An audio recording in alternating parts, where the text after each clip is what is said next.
जय श्री राधे। जय जय श्री सीताराम। समस्त भक्तजनों को राधे राधे। आज का हमारा शुभ विचार मार्गशीर्ष कृष्ण पक्ष श्री संवत 2081 28 नवंबर को जो प्रदोष का व्रत गुरुवार के दिन पड़ रहा है उसी के बारे में है। इस बार प्रदोष व्रत जो है 28 नवंबर दिन गुरुवार को पड़ रहा है। यह व्रत प्रमुख रूप से हमारे माताओं के लिए विशेष रूप का व्रत है। प्रदोष व्रत भगवान भोलेनाथ का व्रत होता है। भगवान भोलेनाथ माता पार्वती को समर्पित है। हर माह में 2 बार यह प्रदोष व्रत पड़ता है, कृष्ण पक्ष में और शुक्ल पक्ष में। मार्गशीर्ष माह के कृष्ण पक्ष का प्रदोष व्रत यानी कि 28 नवंबर को पड़ेगा। प्रदोष व्रत भोलेनाथ को ही समर्पित है। एक कृष्ण पक्ष और दूसरा शुक्ल पक्ष में साल में कुल 24 प्रदोष व्रत पड़ते हैं। मार्गशीर्ष माह के कृष्ण पक्ष का प्रदोष व्रत यानी कि 28 नवंबर को है। धार्मिक मान्यताओं के अनुसार सप्ताह के 7 दिनों के प्रदोष व्रत का अपना अपना अलग विशेष महत्व है। 28 नवंबर को गुरुवार है, इसलिए इस प्रदोष व्रत को गुरु प्रदोष व्रत भी कहा जाता है। प्रदोष व्रत करने से संतान सुख की प्राप्ति होती है। इस व्रत को करने से संतान पक्ष को लाभ भी होता है। इस व्रत को करने से भगवान शंकर और माता पार्वती की विशेष कृपा प्राप्त होती है। प्रदोष व्रत में प्रदोष काल में ही पूजा विशेष रूप से इसका महत्व है। प्रदोष काल संध्या के समय सूर्यास्त के समय लगभग 45 मिनट पहले शुरू हो जाता है। कहा जाता है कि प्रदोष काल में भगवान शिव की पूजा करने से शुभ फलों की प्राप्ति होती है। आइए जानते हैं कि प्रदोष व्रत कैसे करना चाहिए। सबसे पहले मुहूर्त का हम ध्यान देंगे। 28 तारीख को 6:42 पर सूर्योदय होगा। इसके पहले ही व्यक्ति को उठकर स्नान आदि क्रियाओं को करके और भगवान शिव और पार्वती गणेश सभी का पूजन करके व्रत का संकल्प ले लेना चाहिए।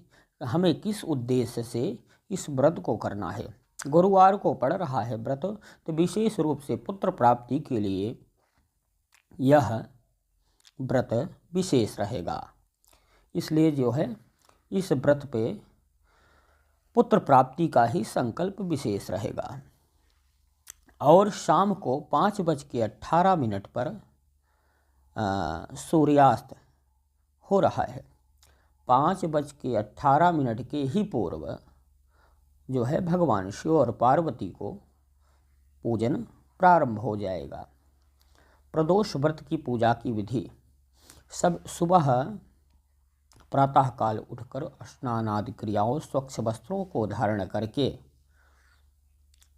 और उसके बाद जो है पूजन घर में बैठ जाना चाहिए साफ सुथरा करके। वहाँ जो है गणपति भगवान गणेश और माता पार्वती और शिव का विशेष रूप से पूजन करके और व्रत का संकल्प लेना चाहिए। और प्रदोष काल में फिर से इनका विशेष रूप से पूजन किया जाएगा। पूजन करने के बाद जो है उनको आरती इत्यादि समर्पित किया जाएगा। और इसी दिन जिसको पुत्र प्राप्ति को आवश्यकता हो, पुत्र की आवश्यकता हो, उनके लिए जो है भगवान भोलेनाथ के मंत्रों का या जो है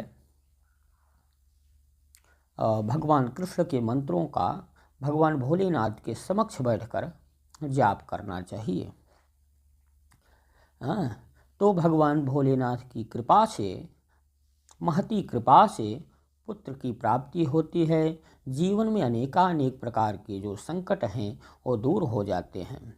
और भगवान भोलेनाथ का प्रातः काल से ही पूजन प्रारंभ हो जाता है। भगवान भोलेनाथ को गंगा जल से, दुग्ध से, इक्षुरस से इनका अभिषेक करना चाहिए। और उसके बाद जो है, अब समझ लीजिए कि भगवान भोलेनाथ के व्रत में कौन कौन सी सामग्रियां विशेष रूप से, सूक्ष्म रूप से आवश्यक हैं। जैसे अबीर, गुलाल, चंदन, अक्षत, फूल, धतूरा, बेलपत्र, जनेऊ, कलावा, दीपक और कपूर, अगरबत्ती और यज्ञोपवीत इत्यादि, ये सब आवश्यक सामग्रियां हैं जो भगवान भोलेनाथ को और माता पार्वती, गणेश जी को अर्पित करना चाहिए। अर्पित करके उनका पूजन करना चाहिए। और